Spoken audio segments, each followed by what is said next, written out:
Hey guys, what's going on? I hope you had a great 4th of July weekend. I know I did. I just got to relax and play video games, so that's like the perfect weekend for me. I had a really good time.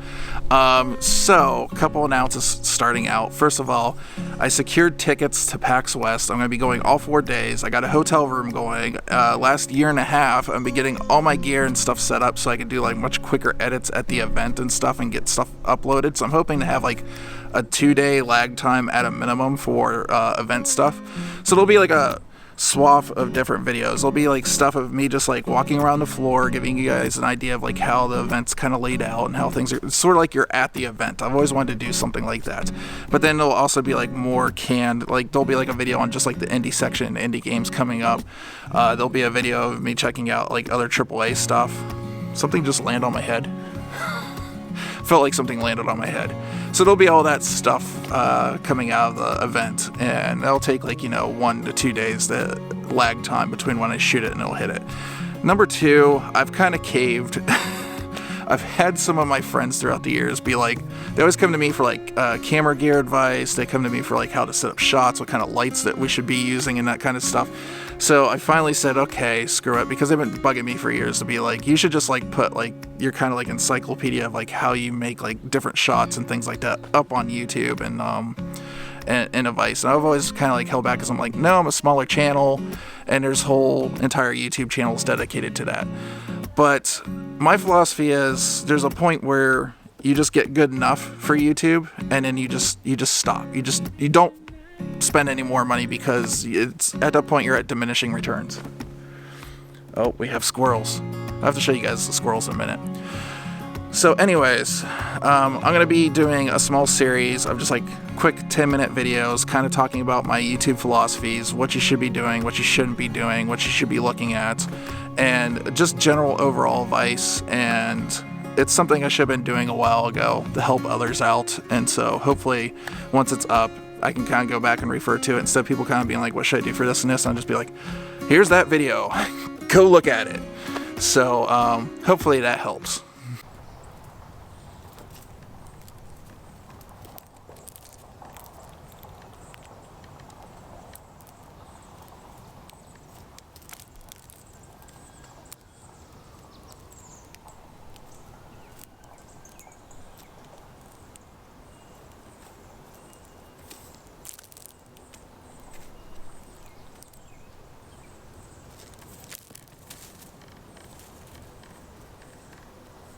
So anyways, today's subject, Nintendo. How has COVID affected Nintendo? And I think we're getting a clearer picture now. So recently there's this like image, geez birds, there's this recent image of Monster Hunter Stories. It's like a 16 gig game or something like that. And on the thing it says it requires a download and requires 15 gigs of download data for you to play the game.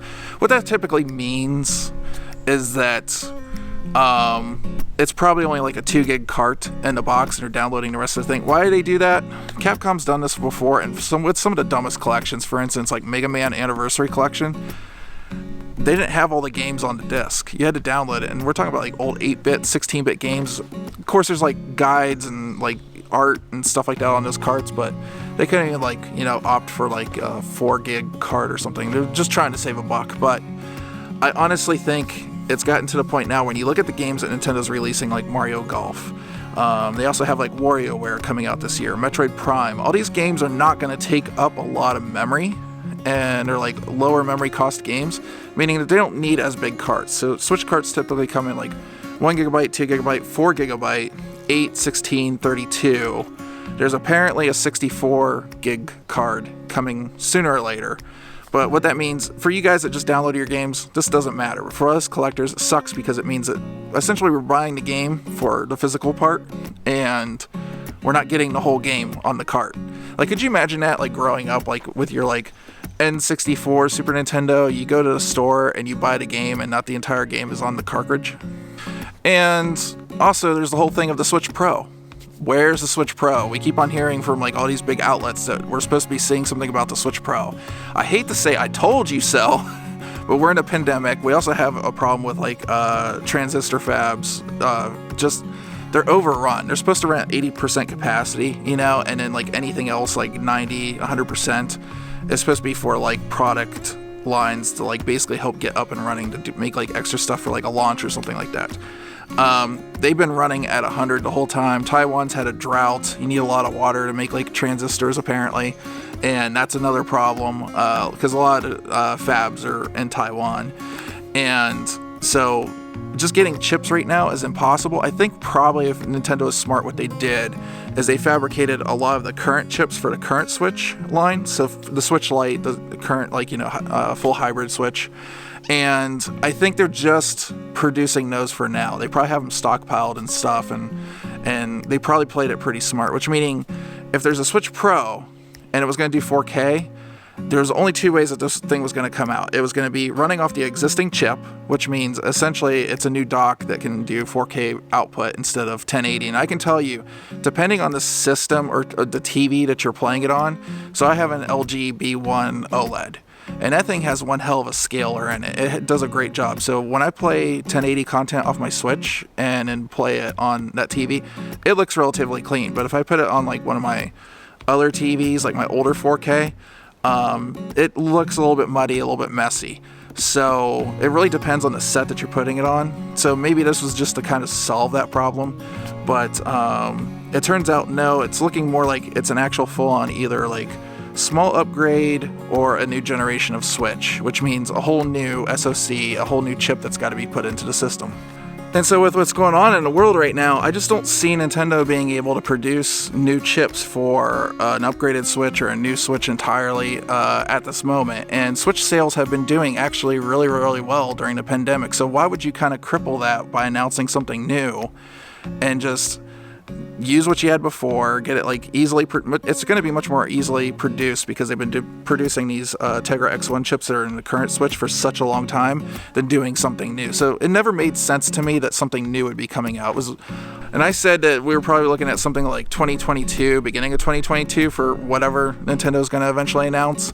But right now I'm thinking that's even hopeful thinking. I'm thinking maybe like late 2022, 2023 right now.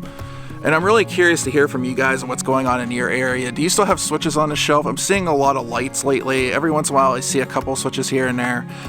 For the longest time, the Animal Crossing Switch was just like hanging out, and they finally sold out of that like last week. But this area for, you know, the population, I guess, is like, because it's like a lot of retirement community and stuff, not a lot of people are really into like gaming the same way I am. So a lot of stuff hangs out on the shelf longer here, and I don't get like a good sense of like what's actually happening out in the rest of the world. So in your area, do you see like a lot of Switches hanging out on the shelf? Could you just like readily get up and go buy one if you wanted to right now? I'm really curious. Let me know in the comments down below. But I do think we'll get to a point where eventually even the Switches, regular Switches, are just going to dry up. So we're probably going to have like another 6 months of this, unfortunately. But I do think with new fabs coming online in the near future and stuff, and the pandemic kind of cooling down and all this, I do think that things will start to go back to normal, and we will get that new Switch revision eventually. So just hang tight. It's coming. It's not Nintendo's fault. The world just kind of went crazy. It happens. Okay, so what do you guys think? Hit me up in the comments down below. Also, if you have any games that you know are going to be at PAX West that you're curious about, you kind of want me to cover, make sure you let me know in the comments down there. I'll make a list of all the stuff that you guys request, and I'll try to get as much of that out as I can, and try to get interviews with the developers or whoever's doing PR at the booth and stuff like that. So anyways, cool things are coming, guys. I'm really, really excited. Man. I feel like I've been buying all of this camera, this tripod, and all. I've been buying all this equipment for like the last year just to go to these events and shoot them more efficiently. And then just COVID, just kind of like, I was just kind of like, man, like my camera is like almost already a year old. I legitimately bought it for this, so I'm really glad to that things are going back to normal. Anyways. It's nice out here. I'm gonna go sit on the porch for a little bit and edit this video. You guys have a good one. Like, subscribe, all that fun stuff. Later.